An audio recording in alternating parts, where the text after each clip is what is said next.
Magandang gabi po sa inyong lahat. Magandang araw sa mga nasa ibang dako ng mundo na sumasama sa samba natin dito sa Shrine of Jesus, the Divine Word.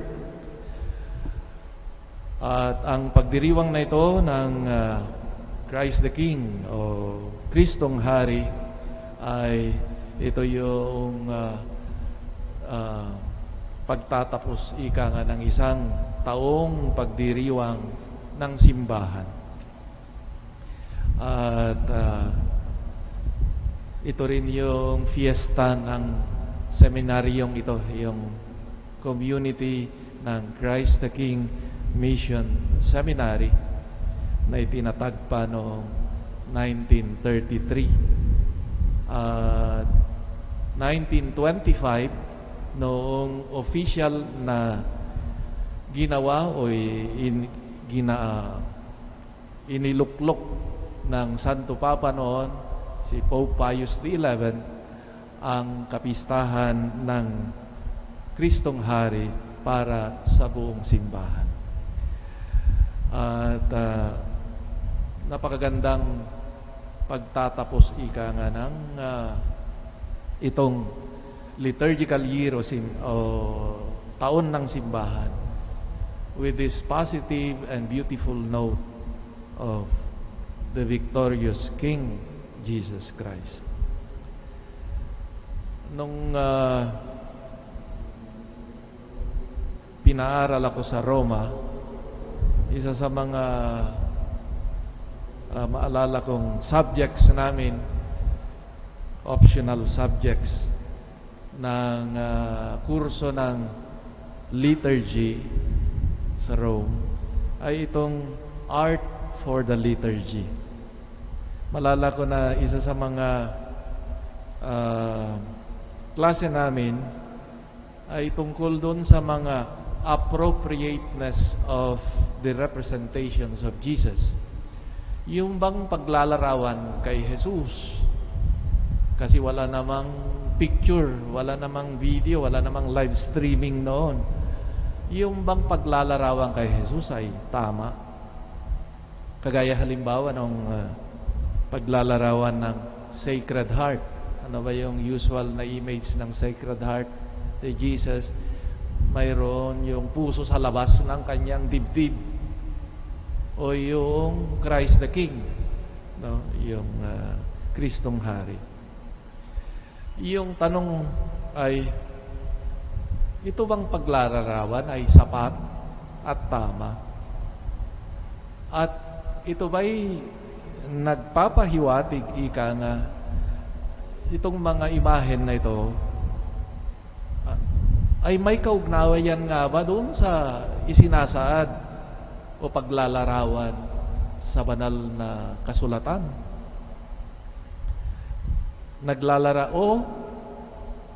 Ito ba'y naglalarawan ng kultura, pananaw, kung saan sumulpot itong mga imahen ng mga ito? Halimbawa, yung itong popular image of Christ the King.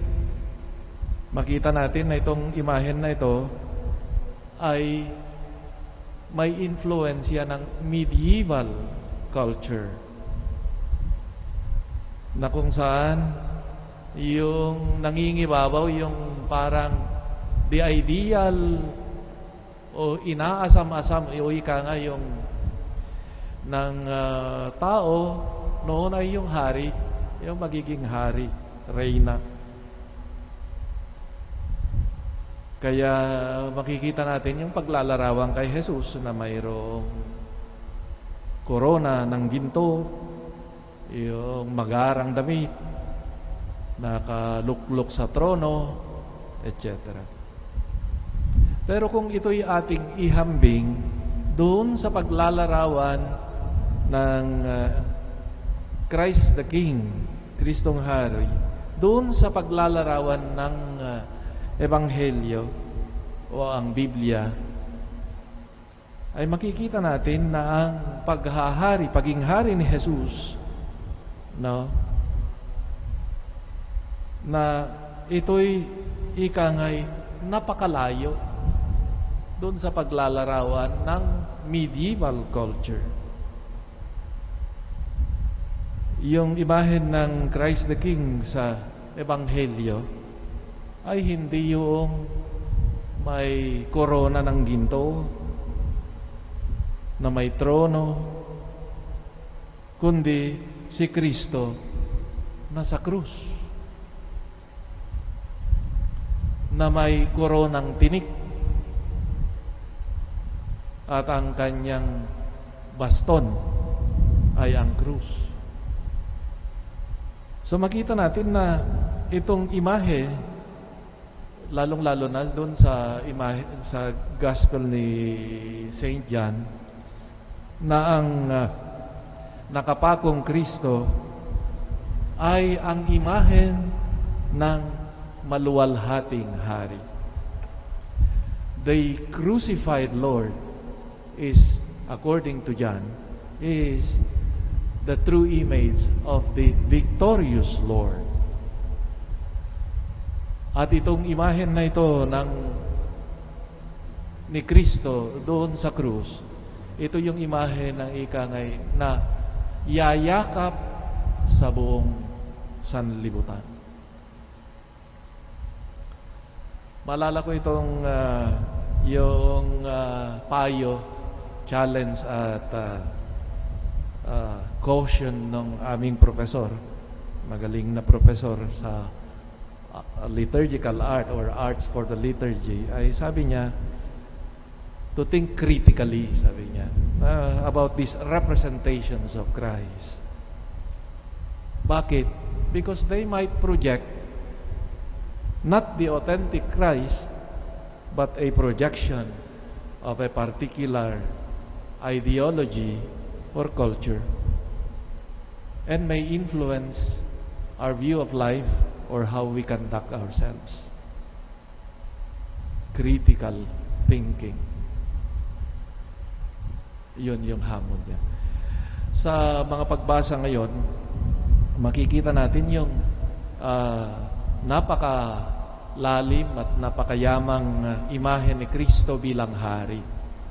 Sa unang pagbasa, doon sa aklat ni Propeta Ezekiel, ang Diyos ay inilalarawan bilang pastol. At ipinapaalala sa atin na ang turing mismo ni Jesus sa kanyang sarili bilang isang mabuting pastol na magdadala, magpapakain, mag-aalaga sa kanyang kawan. At sa ikalawang pagbasa, si San Pablo ay inilalarawan niya si Kristo bilang isang makapangyarihang hari na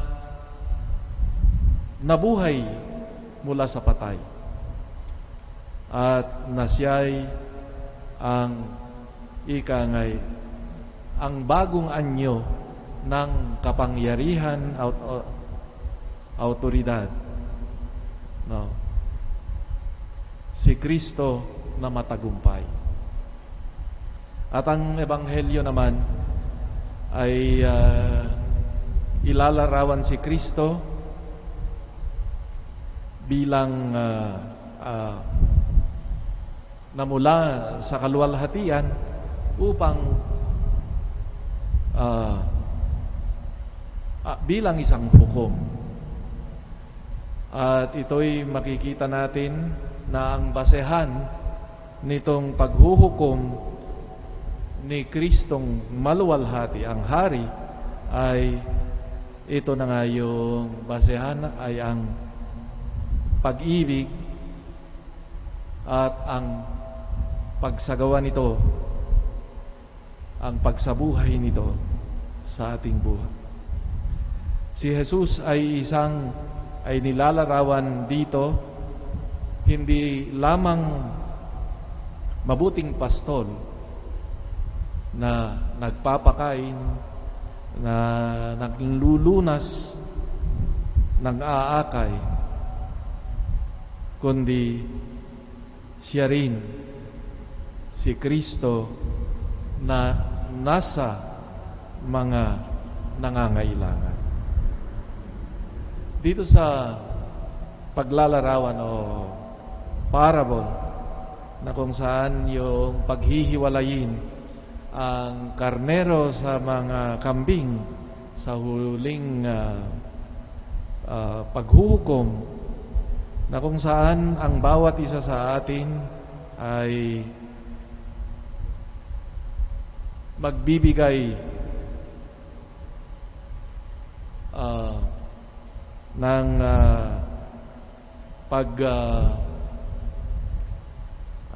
accounting, ika nga, no?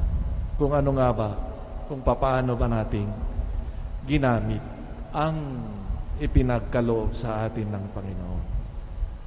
Kung tayo'y tumulong, nagpakain sa mga nangangailangan, na nagugutom, nauuhaw, mga dayuhan, mga may sakit, mga bilanggo. Dito, ipinapakita sa atin na ginawa ni Hesukristo. At ang gantimpala o kaparusahan ay nakabatay doon sa pagkilala natin sa Kanya at ang ating pagturing sa mga nangangailangan. Mga kapatid, minsan ito yung isa sa mga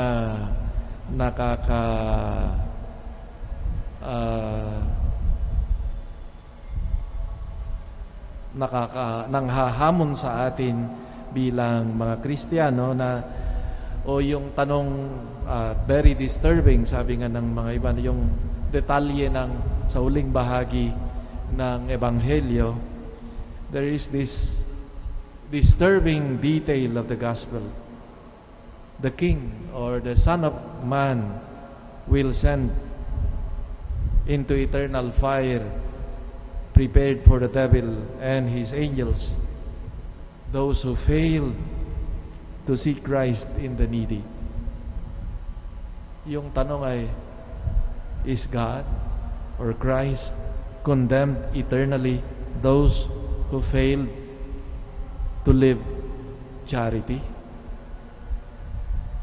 Ganun ba ang patutunguhan ng mga failure sa pamumuhay ng pag-ibig?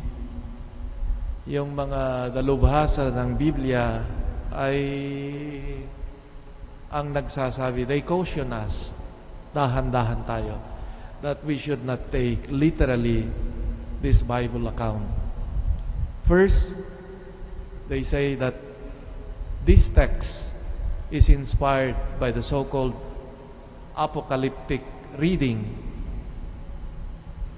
Yung parang yung mangyayari sa hinaharap. It projects these things at the end time or the end of time. Pero sabi nila, but actually, such writing deals with the present. Hindi yung mangyayari sa panghinaharap, kundi ito yung nangyayari ngayon o doon sa anong isulat ito. At and not actually something of the end time or the so-called judgment time. The point really, according to this to the experts of the Bible, would say that the point actually of the parable is a strong reminder for us to be careful not to miss Christ present in our life, especially in the needy. Because the needy is is the sacrament of Christ. Naway makilala natin si Kristo, lalong-lalo na sa mga nangangailangan. At ito, kagaya niya, na naglingkod ng kanyang tunay na paghahari, ay naglingkod sa mga nangangailangan. Ito rin ang hinihingi niya sa atin bilang mga tagasunod niya. So may our celebration of Christ the King help us to grow in our awareness of Christ present in our lives through the presence of others, especially the needy. At naway mapaglingkuran natin, lalong-lalo na sa mga nangangailangan. Alam ko na kanya-kanya tayong mga dalang, lalong-lalo na sa panahong ito, na mga daladalang problema, hindi lamang personal, kundi even economic.